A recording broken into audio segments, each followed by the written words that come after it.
You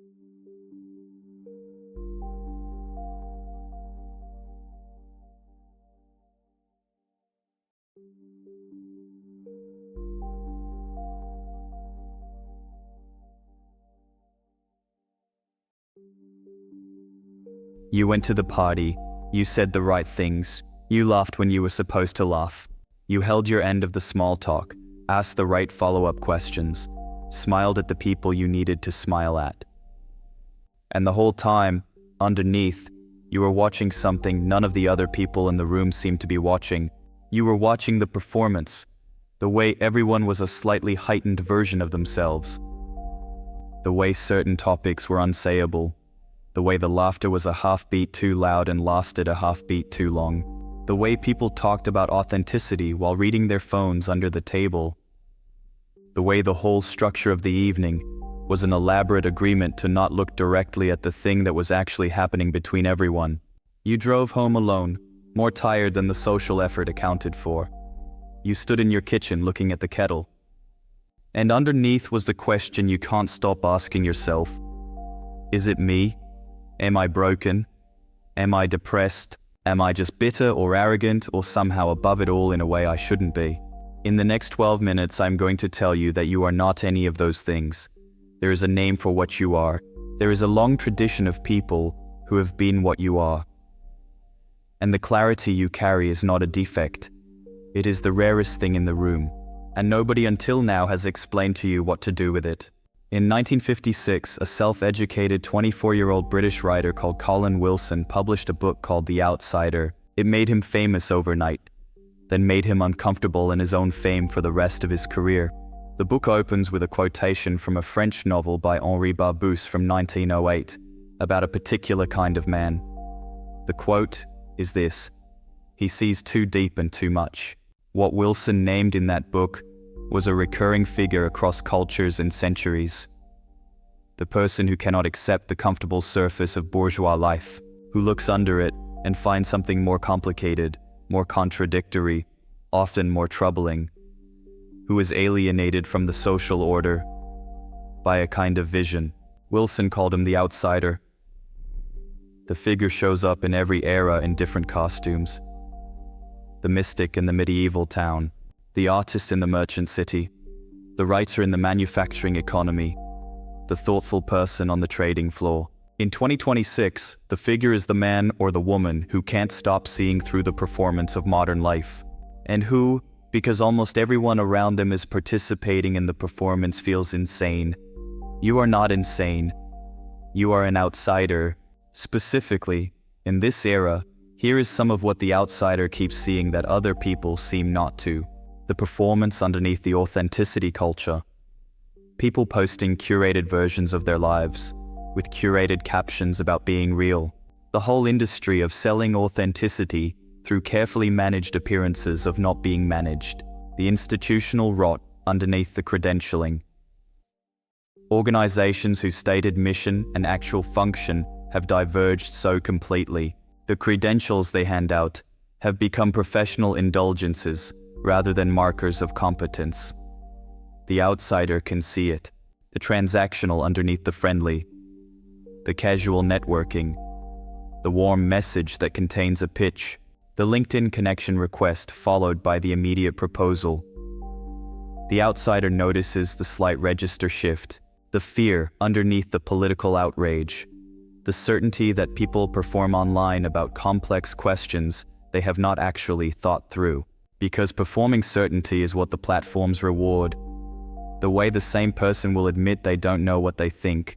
The dopamine seeking underneath the wellness language. The version of self-improvement that is actually addiction to the next dopamine hit. The morning routine that's become the same compulsive behavior as the doom scroll, just performed at 6 a.m. instead of at midnight. Other people see flashes of this. The outsider can't unsee it. Once the seeing is on, it stays on, and every social environment becomes an exercise in pretending you don't see what you're seeing, so that the people you're with can stay comfortable. 3 specific ways the outsider experience operates as a kind of low-grade ongoing punishment. First, you become a poor consumer of comforting content. The motivational video that other people find lifting, you find slightly nauseating. The political posts that other people share in solidarity, you can't share because you can see what the post leaves out. You don't get the dopamine other people get because the design itself is visible to you. This makes ordinary modern entertainment less compelling for you. Second, you become bad company at any gathering where the performance is mandatory. Family Christmas, the work team building, the dinner party where the conversation has obvious unspoken rules. You can be there. You can do the polite version of being there, but you can't do the full enthusiastic participation other people are doing. People register this absence. They sometimes start excluding you in small ways. Third, and most painful, intimate relationships become harder. Because intimacy in 2026 includes a tacit agreement to participate in shared illusions. The healthy version of this is appropriate kindness, holding back unproductive criticism. The unhealthy version is a full-on collusion. The outsider can do the healthy version. He cannot do the unhealthy version, which means he cannot be in the kinds of relationships that depend on the unhealthy version. He finds himself repeatedly in moments where the partner needs him to agree that the surface is the truth, and he can't. And the relationship breaks, or it doesn't happen in the first place. There is a name in the spiritual traditions for what the outsider goes through. It is called the dark night of the soul. Saint John of the Cross, the 16th century Spanish mystic, wrote a long poem about it. The dark night isn't depression, it is a passage. It is the specific period in a contemplative life where every comfortable illusion has burned away, and the person has to either rebuild or collapse. The traditions all agreed on two things about the dark night. One, it was painful. Two, it was a passage. You went through it and arrived somewhere. The point was what waited on the other side, a self built on something more durable than the illusions. Here is the problem in 2026. The algorithm never lets the dark night complete. The moment you start to see through one set of illusions, the platforms feed you another set, ready-made, custom-fitted to your demographic. The wellness industry has a version of meaning for you. Every illusion you burn through, there is a replacement waiting in the recommended sidebar, which means you can spend years inside a perpetual half-dark night. The outsider in 2026 is somebody who has burned through several rounds of cultural illusion, refused the replacements, and now stands inside a kind of permanent twilight. The traditions had communities for this: monasteries, spiritual directors, elders. We have YouTube comment sections. The traditions had communities for this: monasteries, spiritual directors, elders. We have YouTube comment sections. You are harder to manipulate by political appeals because the appeals require beliefs you've already shed. You are harder to manipulate by marketing because you can see the architecture. You are harder to recruit into mass enthusiasms because you can see the mechanism. In a world where almost everyone is being persuaded, the person who is difficult to persuade is unusually valuable. The relationships you do form are deeper, because the people who can tolerate you can also tolerate not pretending, which means the relationship doesn't run on performance. Outsiders, when they do find each other, have the kind of friendship that the people inside the performance can't access at any price. The relationship is the kind that holds across decades, which means there is real food in the relationship for both of you. Outsiders, when they do find each other, have the kind of friendship that the people inside the performance can't access. People register this even when they can't name it. It is the reason why occasionally somebody at the party will pull you aside and tell you a true thing. They knew somehow that you would receive the true thing without flinching. That is what your face was doing across the room all night. Practical. 4 things, none of them dramatic. The difference between an outsider who is wearing out and an outsider who is settling into the role. First, find your 3 or 4, not your 100. 3 or 4 other people who see what you see. These are the people who will sustain you across a long life. They will not be the people who show up to the algorithmically curated networking events. Second, make something with the seeing.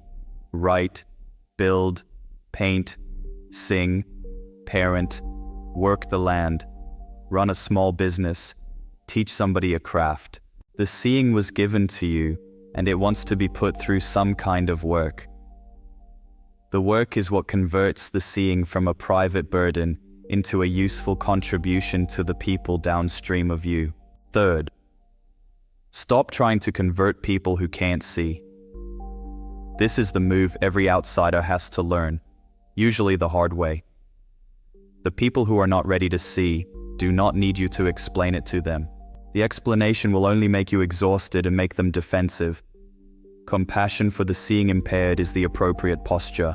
You don't need to fix them. You don't need to recruit them. You can love them, work alongside them, eat with them, even partner with them, without ever requiring them to see what you see. Fourth, hold the seeing lightly. The seeing is a skill, not an identity. The outsiders who survive across long lives are not the ones who built a self around being the one who saw through. They are the ones who acquired the seeing, made something with it, and then went on being a person, having dinner with their family, fixing the gutter, walking the dog. I want to close on the line from the piece of writing this video grew out of. The outsider stands as both a warning and an invitation. A warning of the cost of ignorance. An invitation to look beyond the surface, to question, and to seek a deeper understanding of life's complex nature. If you have made it this far, you've already paid the cost of seeing. The invitation, though, is still open. The invitation is to do something with what you've seen, to find the 3 or 4, to make the thing, to stop trying to convert the unconvertible, to hold the seeing lightly enough that it does not become a cage. The loneliness is real. The clarity is also real. Don't trade the clarity for comfort. The few people who need exactly what you can offer are out there. Recognize them, let them in. The rest of it is just weather. If this video landed in a specific way, you are probably part of the audience this channel is most directly trying to reach. The free attachment quiz on the channel is one of the small first steps. Companion videos on the channel. Together with this one form the spiritual and belonging arc of the series. They build on each other. And if a song would help where this video left off, Older Than the Wall is the one I keep coming back to. It's on the channel. You see too deep and too much. That isn't a defect. That is the rarest thing in the room. Don't waste it. I'll see you in the next one. Songs, stories, the long road between who I was and who I'm becoming.